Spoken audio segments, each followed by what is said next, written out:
What's up, DS3 TV? We are back again for another video. This one is a recommended video. Unbiased history, Rome.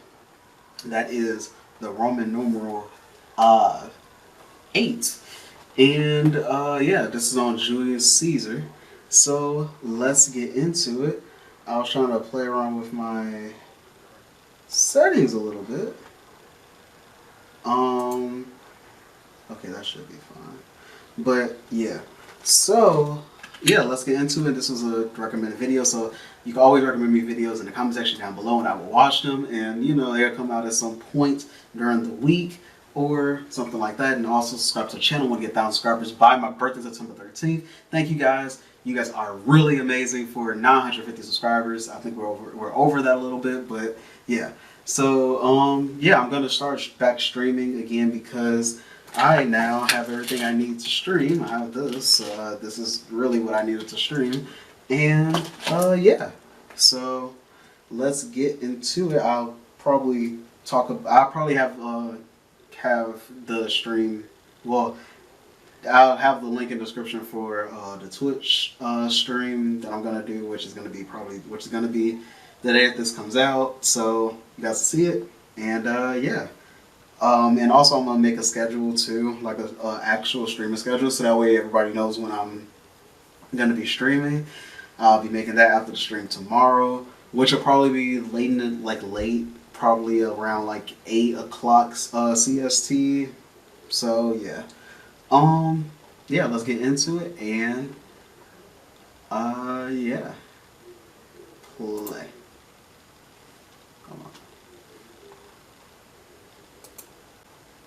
The year was 69 BC. A man stood by a statue of Alexander the Great. He shed a tear in his sorrow, contemplating that at his age, Alexander had conquered most of the known Do world, I have the sound? while he had achieved nothing. Or so the Greek revisionists would tell you, but fuck all that. The truth is, only a very few know the true tale behind the greatest of the Romans. It is then my pleasure to welcome you plebs to the life story of Gaius Julius Caesar. These headphones are actually Through the centuries since its founding, Rome had been faced with all the typical challenges to a civilized society. Barbarians, plebs, angry women, and it was in this turbulent world that Caesar found himself as an adult. Hold on. I have to change out the headphones because I cannot deal with trying to hold on to that the whole entire time. Guess I'm going to have to get some new headphones. I was already going to get some anyway, but, you know. I guess that has to be a thing I have to get now, but, yeah. So, we'll use these other headphones that I have. Hopefully I can hear out of this one.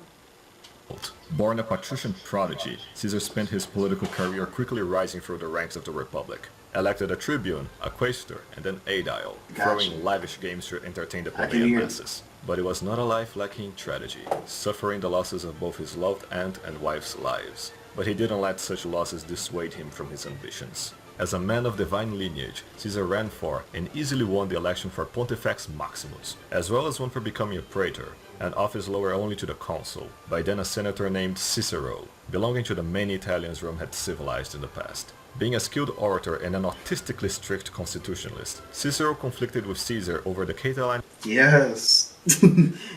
Without any trials, yes. conspiracy. It was basically just some bitter popularis whom, after losing the election for consul, twice, threw a tantrum and tried to overthrow the Republic. By the end of it, Caesar wanted to execute all conspirators without trial, but Caesar refused to partake in such a tyrannical act. And then Cato the Younger, an unsufferable faggot, rose to speak in support of Cicero, helping him pass the bill, a Caesar with armed guards of all things. Caesar left that meeting in pure disgust, his worst fears about the Senate all but confirmed. His next step was to serve as propraetor in Hispania Ulterior, where he easily conquered 2 Iberian tribes, being hailed by his legions and gaining him the right for a triumph.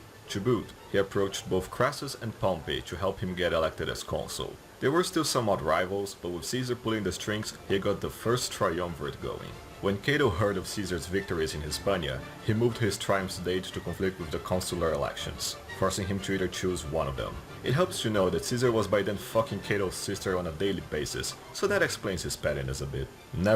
I didn't want to pause it on that, but that was funny. If you didn't see the bottom corner, I would suggest going back to it. It was pretty funny. Want to choose glory over duty, Caesar gave up his right for a triumph in order to be elected as consul. It didn't go as planned though, as his running mate lost to Bibulus, one of Cato's lackeys, who would spend the entire year poking Caesar with a stick. We can summarize Caesar's consulship quite thoroughly. First, he moved to pass some land reforms, because if the populares wouldn't shut up about it, then he might as well make it sure he wasn't stupid. But then Cato just kept speaking and speaking and speaking, completely filibustering it. So Caesar just kicked the Senate's approval, which wasn't illegal by the way. Then Cato and Bibulus went to veto the whole thing. And the plebs, being plebs, greeted them by throwing shit at their heads. With his rivals humiliated, Caesar then would, as you should, to anybody who disagrees with you, spend the entire rest of the year successfully passing bills in favor of his fellow triumvirs. It ended with Bibulus trying to annoy Caesar with religious omens to cancel all those bills, which would have worked were he not, the Pontifex Maximus. Caesar then gave his farewell speech, and Bibulus got vetoed out of speaking by Clodius, one of Caesar's allies, which will be irrelevant behind the scenes. Additionally, Caesar married his daughter Julia to Pompey, his fourth wife by the way, and before the consulship ended, Caesar got himself three provinces to rule, plus the right to pick his legates, one of which he made Labienus, or Labienus as I should say. Alright then, but what would Caesar do with a total of 6 legions in his command? Get this, he would attempt to civilize Gaul. I know, right? And I already hear you ask, but Dova, aren't Gauls uncivilizable? They can be, but no, not to Caesar. No, you're thinking about the Germs, whom Caesar also clashed against. Britons too. The Gallic Wars were filled with such conflicts. It all started when a band of Helvetic Gauls threatened to invade one of Caesar's provinces. He marched to halt their advance, building a wall to stop them, forcing them to try and go around it. Caesar then set pursuit, confronting them in battle. There were some setbacks, like idiotic scouts giving false information and even more Gauls showing up, but at the end of the day, Caesar still won.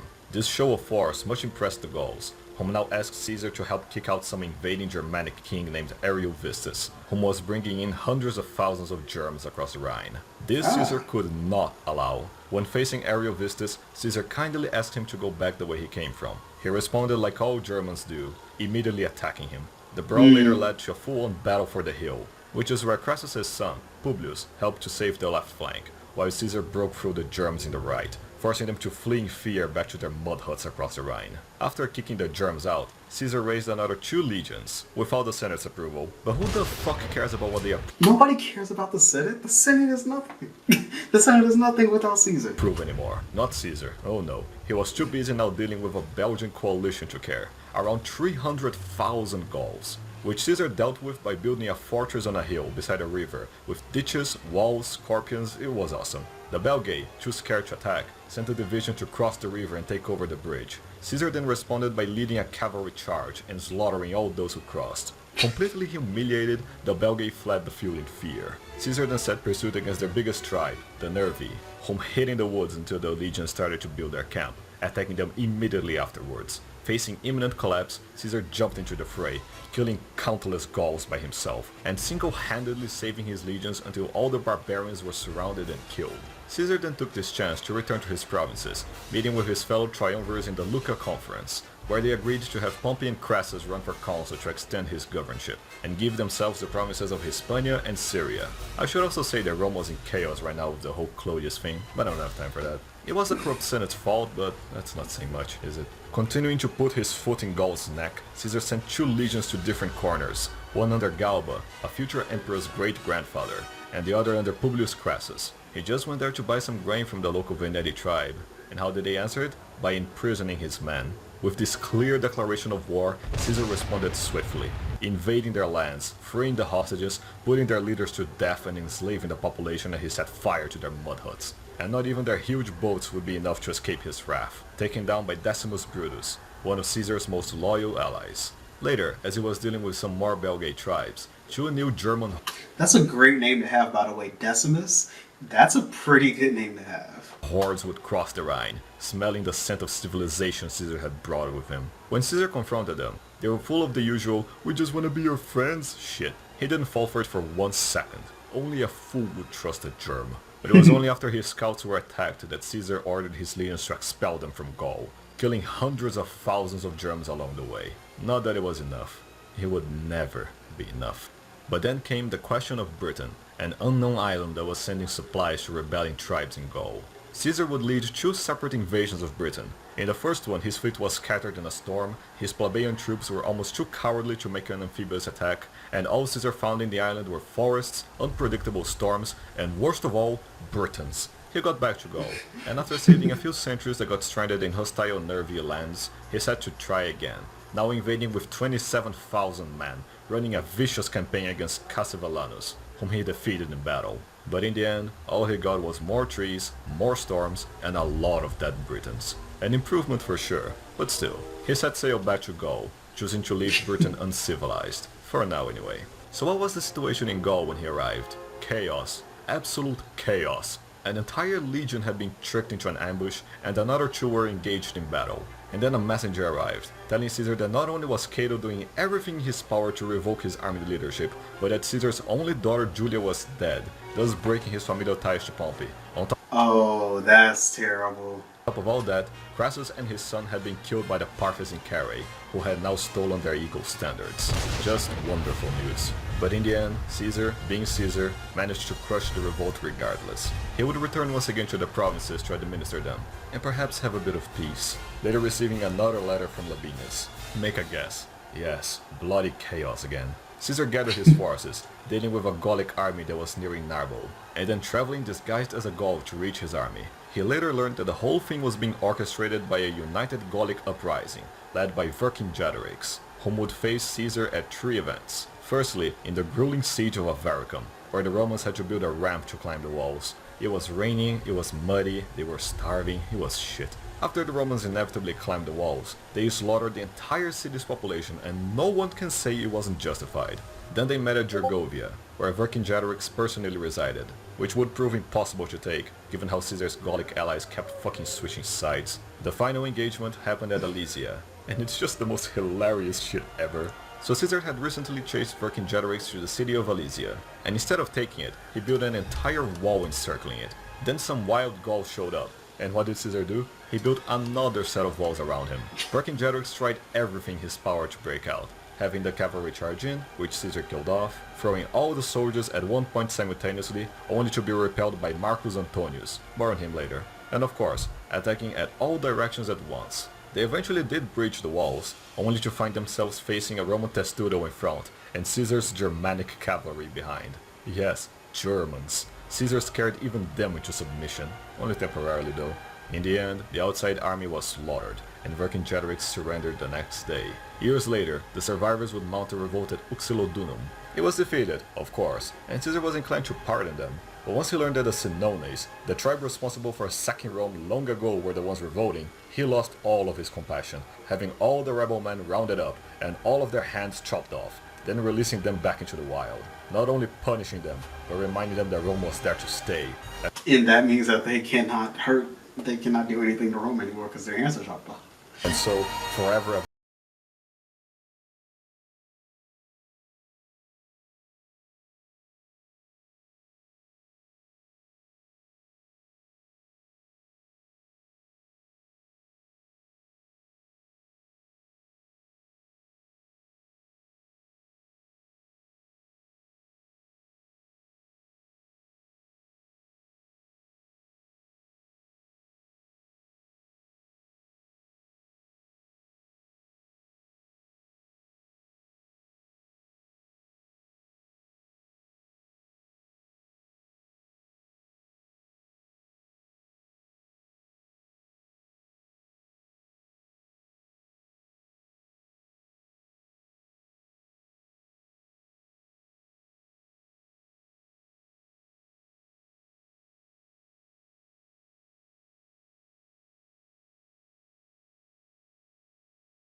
Feels really fucking good. But as good as genociding the Gauls might feel, it is not the end of Caesar's journey. He might have defeated one of Rome's greatest external threats, but its inner demons were still alive and well. So let's get back to Rome, where the situation was something like this. Caesar did a great job in cultivating support among the plebeian masses, having them elect several tribunes of the plebs, who tried to extend Caesar's governorship long enough for him to run as consul again. Cato and company, of course, were screeching over this, dragging Pompey further and further against Caesar with their lies and deception, pitting friend against friend. Nevertheless, Caesar still tried to reach a peaceful agreement by sending Marcus Antonius to Rome, and just as they were on the verge of a resolution, Cato completely chipped out, ruining the whole negotiation. With tensions rising, the Senate declared Caesar an enemy of the state, and gave Pompey full power over Rome. It was a fateful night when Caesar received the news from Rome. Camping out at Ravenna, he stared across the Rubicon River. He faced a difficult dilemma. He could either surrender to Pompey and let Cato's senators continue to drag Rome into decline, or he could take up arms, march on Rome as Sulla did, and restore Rome to the right path. And then he realized it wasn't a hard choice at all, ordering his legions to cross the Rubicon. Meanwhile, back in Gaul, Labienus was overseeing the legions. I mean, if Caesar was nothing, he was a great leader. I mean, that was not a hard choice for him to make. And when he received word of this, unable to understand the necessity of forceful change, Labienus chose to betray Caesar, leaving Gaul and joining up with Pompey's forces, whom, right about now, was shitting his toga as Caesar approached Rome with just one legion, choosing to flee the city, followed by the Senate in droves. A guy named Domitius tried to delay Caesar midway at Corfinum, but his troops just betrayed him, joining Caesar's side, who then pardoned Domitius. Quite pathetic, really. But it did make Caesar fail to catch Pompey in time, as they held up in Brundisium until they sailed away to Greece, leaving Italy in Caesar's control. He later returned to Rome, installing Marcus Antonius in power and alright, Mark Antony. God, I hate English pronunciations. Okay, alright, back to the Civil War. With the Say his name. Civil War having just begun, Caesar immediately set towards dealing with Pompey's legions in Hispania, defeating them at the Battle of Lerda, having all legionnaires pardoned. Such mercy would come back to bite him, and I'm not just talking about Domitius, who then tried to face Caesar again, but he was just ignored. After a string of defeats and 3 lost legions, one of Caesar's veteran legions actually revolted, but a single threat of decimation was enough to calm them down. We can thank Crassus for that. Caesar was then elected dictator through the help of a senator named Lepidus, who will be very relevant next video. Well, not really. He exists. Yeah, he exists. As he was about to cross the Adriatic Sea, Bibulus showed up with a fleet to blockade him. Not that it actually achieved anything. Caesar slipped right through it, and a few months later Bibulus just died. I think I'll make a point of using the Bibulus award from now on. Thing is, Pompey had amassed a huge army in Greece, and together with Labienus and Domitius, he faced against Caesar and Mark Antony at Pharsalus. It would have been close to a stalemate, had Pompey's cavalry not been ambushed by a wall of spears, leading to his right flank getting annihilated and his Greekoid army destroyed.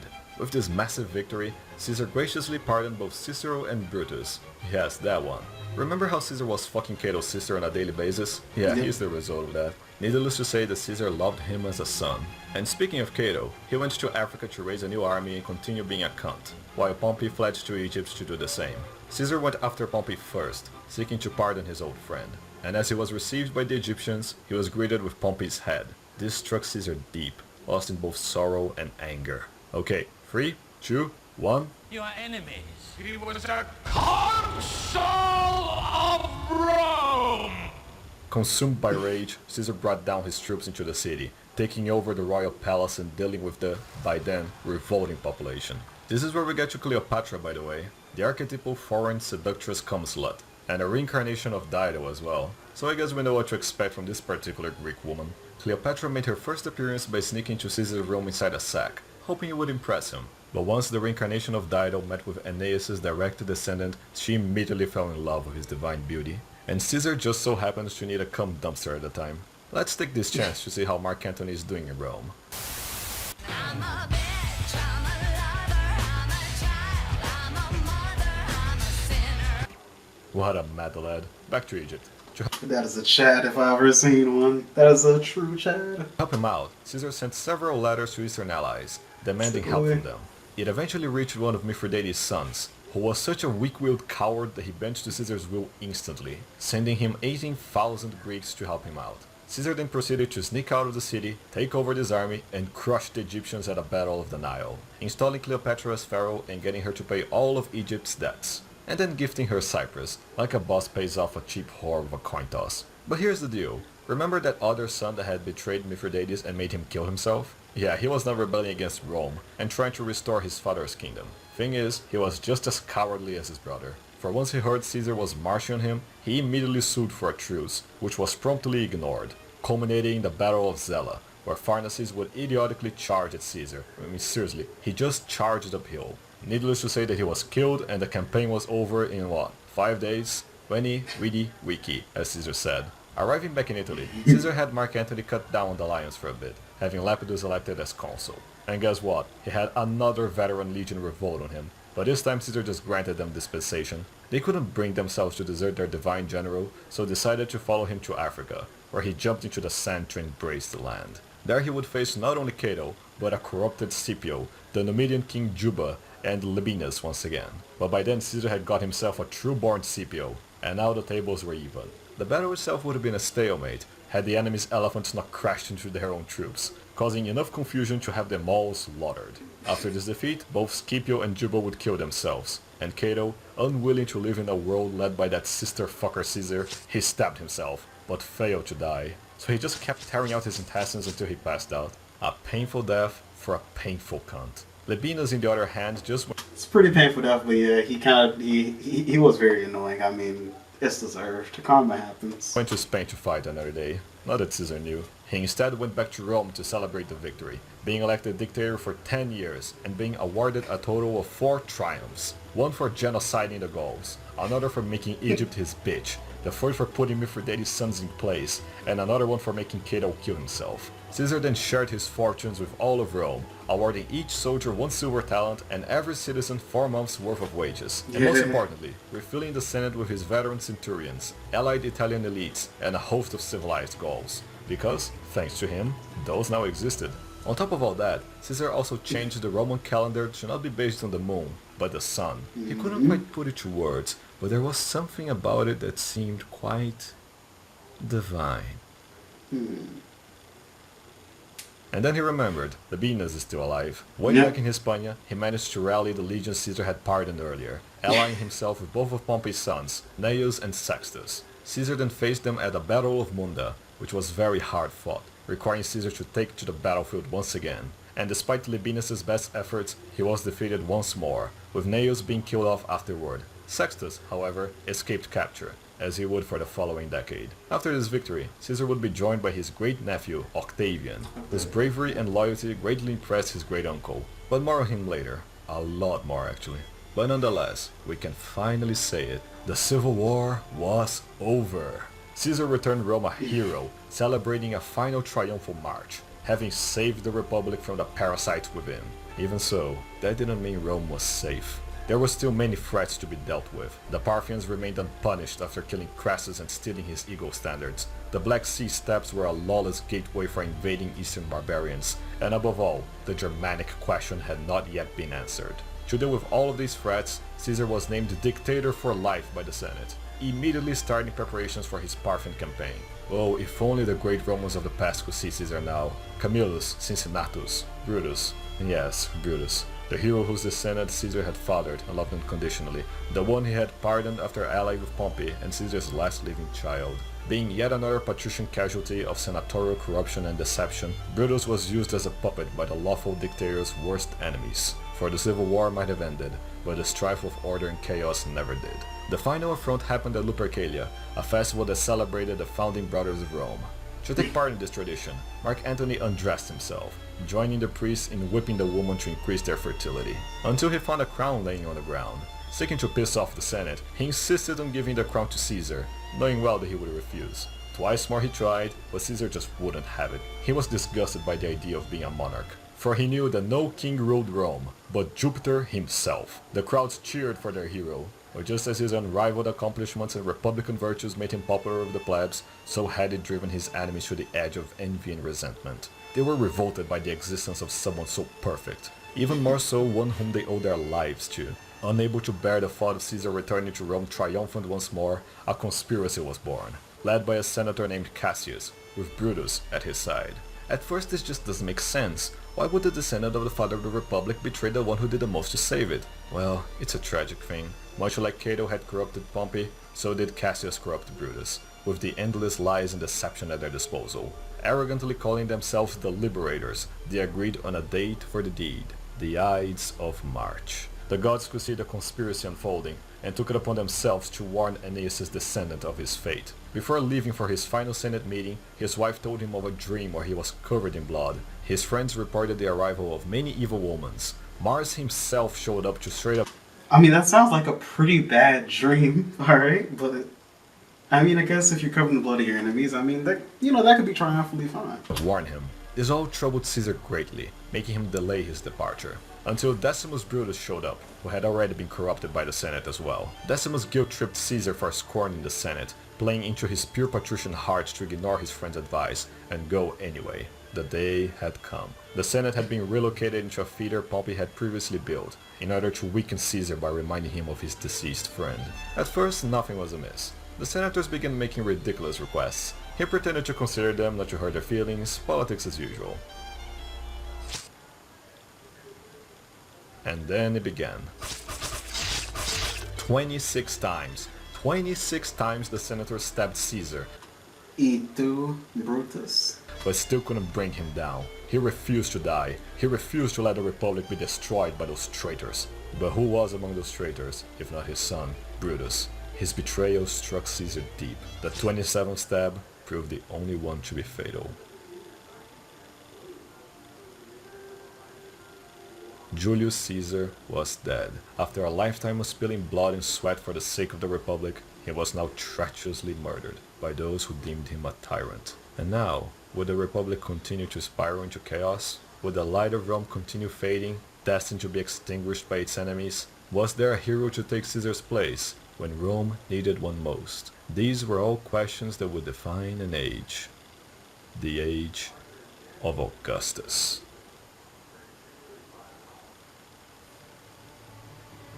Pretty good.